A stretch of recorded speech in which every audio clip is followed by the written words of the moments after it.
Happy Tuesday to you, everyone. Hope you're doing well. I've got a viewer question I want to answer today, and the question goes like this.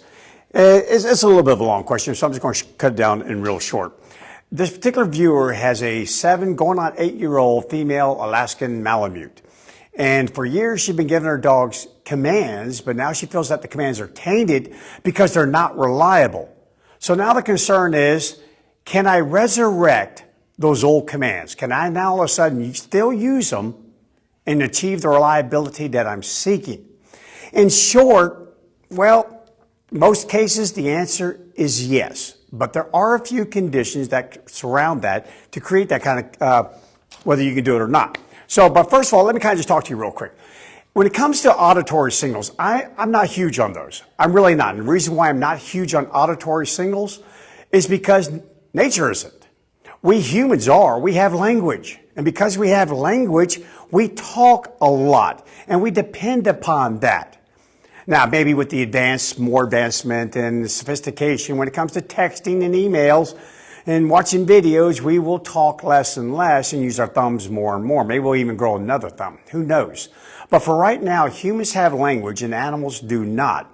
Therefore, we use language to communicate. Animals just don't use it very often. It just comes with a lot of cost in most cases, because if I go announcing to the whole world and I'm a predator, that I'm here because I'm talking to you, then that's going to cost me far more energy to go acquire the game and the prey and the meal that I need to eat and feed my offspring.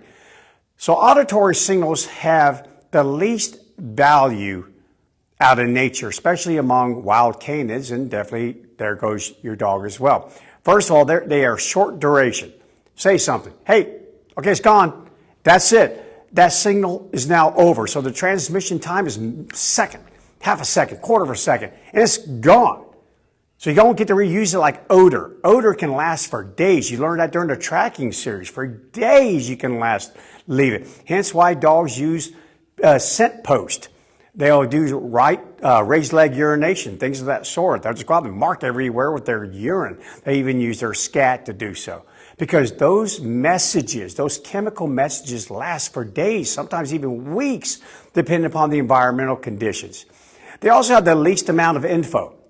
When you say something to a dog, that auditory signal really by itself has the least amount of info is conveyed in that signal. And the same thing goes for dogs. The most amount of messages or information that's conveyed usually comes in the form of either touch or visual. Hence why you'll see a dog when it's fearful of something will start to piloerect, hair coming up on its back, the ears go back, the tail does underneath or whatever, wagging at a certain angle. And then finally those lips come up, I show my teeth and I've been staring at you. I go through like all of that before I finally growl. So you notice there's all this stuff going on when an animal displays before it finally uses an auditory signal. A lot of auditory signals are associated with alarm calls. Bark! Real loud, real fast, real short, not repeated multiple times, because if you repeat it multiple times, whatever it is that you set the alarm call about, will now be able to locate you by triangulation. So that being said, there's another thing that goes with that. When animals are communicating via auditory signals, they typically have to search for the source. So in other words, if I'm in a crowd, I'm in a group, and some animal growls, who growled? Yeah, it's kind of like being in a room. You're in a room with someone, and someone says some word that goes, fire. You go, whoa, where? Who said that? Which person? Because this whole room is crowded. Again, the auditory signals, first of all, they just don't have that much value. Hence why nature created animals and dogs, and our wolves here, they use their eyes and sense of touch more than definitely olfactory, much more than auditory signals. So therefore, dogs aren't going to place a lot of emphasis on it, and neither should you. The other thing that happens is that we erode the signals because we say them out of context. Meaning, you come to my house, I say, would you like to sit down? Okay, there's one sitting down, but Captain over here, or Captain right here, as a matter of fact, is going, okay, Brian's talking to that funny little machine. He's not talking to me. And it just kind of erodes it. And we say, hey, come in. Would you like to stay for a while? Think how many times we actually use the words that we use to command our dogs and try to influence their behavior in the course of a normal conversation or throughout the day. So like nature, like wild animals, whenever there's an auditory signal, the animal will turn and try and locate the source of that signal for more information so I can interpret it. So now you heard me say all those words to Captain. Now I'm going to back it here, catalog, so you guys can see them. Now I gave a visual, I kind of leaned over a little bit and said it. All of that information actually created a dog who laid down. Free cattle dog. There you go, more information. He heard the word free, but until I really did this with my hands, he didn't know for sure, can I really get up? Are you sure about it? Were you talking to me or were you talking to that funny little machine over there again? See where I'm going with that? We're no different. Go test it out sometime. Go somewhere and hear someone say something and look around and go, what did they say? What did you mean by that? You seek more information.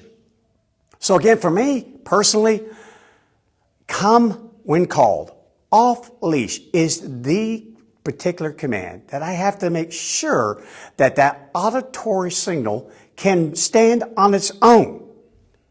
If my dog is out of sight, I have no visual. Of course, I can't touch it. And I'm sorry, I didn't leave a scent post. Therefore, the only information I can give you comes in the form of an auditory signal. So therefore, come when called is the one that I lean the most on. Everything else, nah, I don't need it. As a matter of fact, I find that when I train dogs that are deaf, it's actually easier to train them. And that's because they're not distracted. They're not distracted. When we give them a signal, we mean it. Absolutely. We are focused on them. We're looking at them. We're waving at them. We're giving come, and we're giving down, and we're giving heel with me. We're giving stay. All these things. We're doing it. There's no degradation of the signal. But me, I may say, hey, Joshua, come. Hey, Evan, sit over here. And both of you guys stay. I may use that in the course of a conversation, never once mean it in my dog's direction, for my dog to influence my dog's behavior. So that's just me leading up to the point that I want to make here. Don't sweat it so much when it comes to what words you say. Because everyone eventually gets a customized dog. Even if you say the word correctly, it sounds different. It sounds different in comparison to someone else who may say the exact same word. What's more important are the actions that follow the auditory signal. Remember, your dog's going to look to you for more information anyway. Okay, give me some more, brother. Give me more stuff here. I think you meant this, but I just need to make sure. Kind of like a trust but verify situation. So be ready to give more information to your dog. There's nothing wrong with that. You're just tapping into nature. Okay, so here are the 3 factors that will affect whether or not you can resurrect, bring to life, create reliability, create a different response from your dog by using the same words that you've been using for years. Number 1, how stereotyped is the dog's response to your current words? Case in point, if you've been saying heel, and your dog's going right ahead in front of you, goes right to the front of you, and leading you down the path, and been doing that for 7 years, it's going to be a little bit more difficult to bring the dog back here to your side. However, had you been saying heel for 7 years, your dog's loosey-goosey over here, loosey-goosey over here. I mean, it's not healing. It's just over there somewhere. Not hard.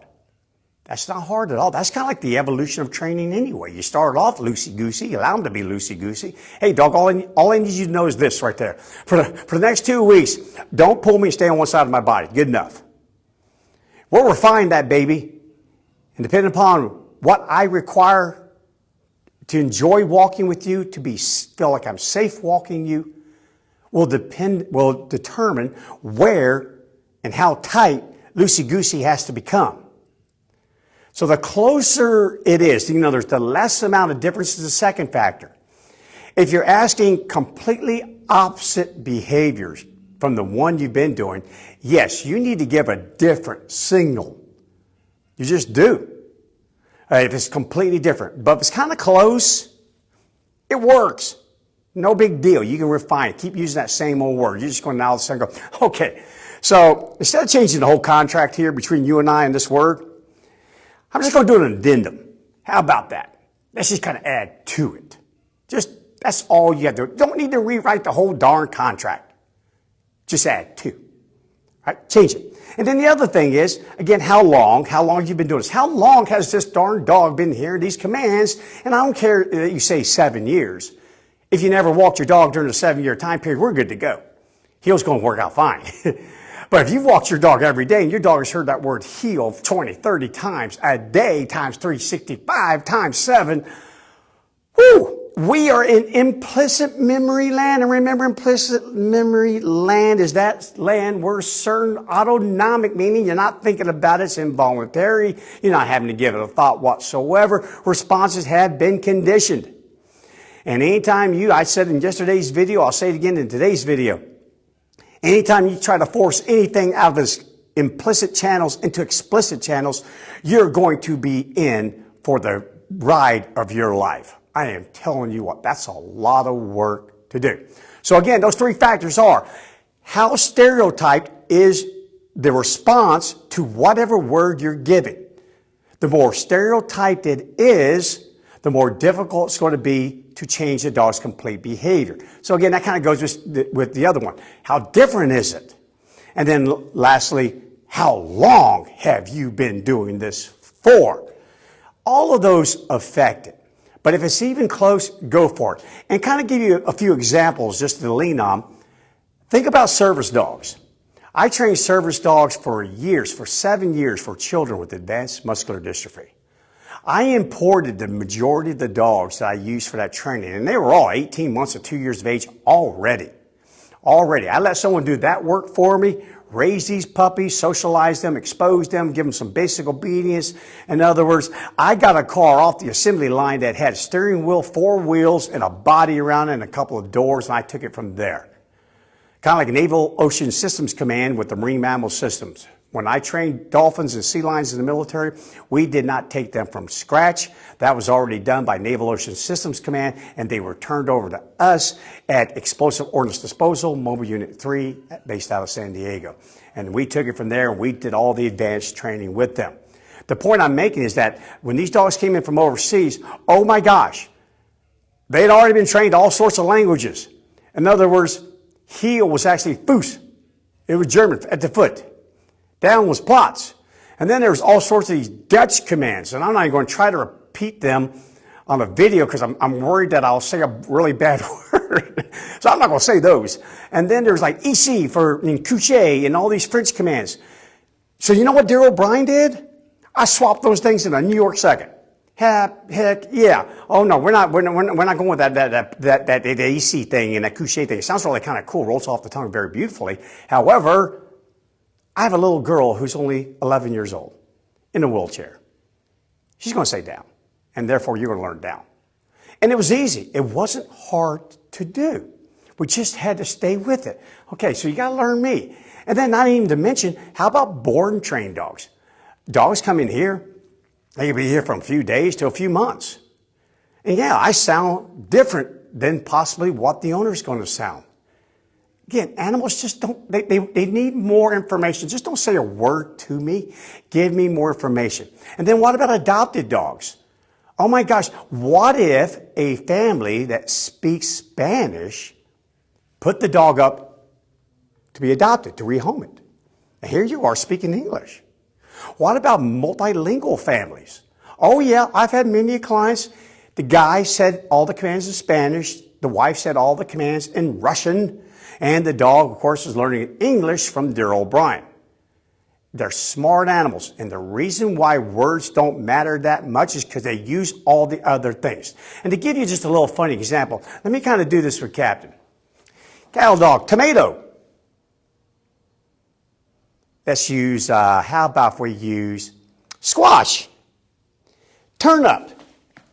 Oh boy, so there you go. He just got his veggies for the day. See, it really doesn't matter because he's relying upon so many other things.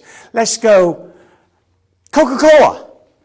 Oh, nifty indeed. Let's do fudge. Yeah, we're fudging it right now. It's hilarious. Tomato. Potato. There you go, cattle dog. Okay, so have some fun with it, guys. Just lighten up a little bit here. Don't overthink it. Good Lord, you know me. Keep a simple, stupid rule. Just know this. I always go with nature. I always have. I always will. Nature is not going to change in my lifetime, and if you're viewing this, nor in yours. Animals in the wild don't place a lot of emphasis, a lot of their concentration on auditory. They do everything else. And if you just yell out a word, you yell come, your dog will look at you real quickly and go, did you mean that for me? Especially if you own more than one dog.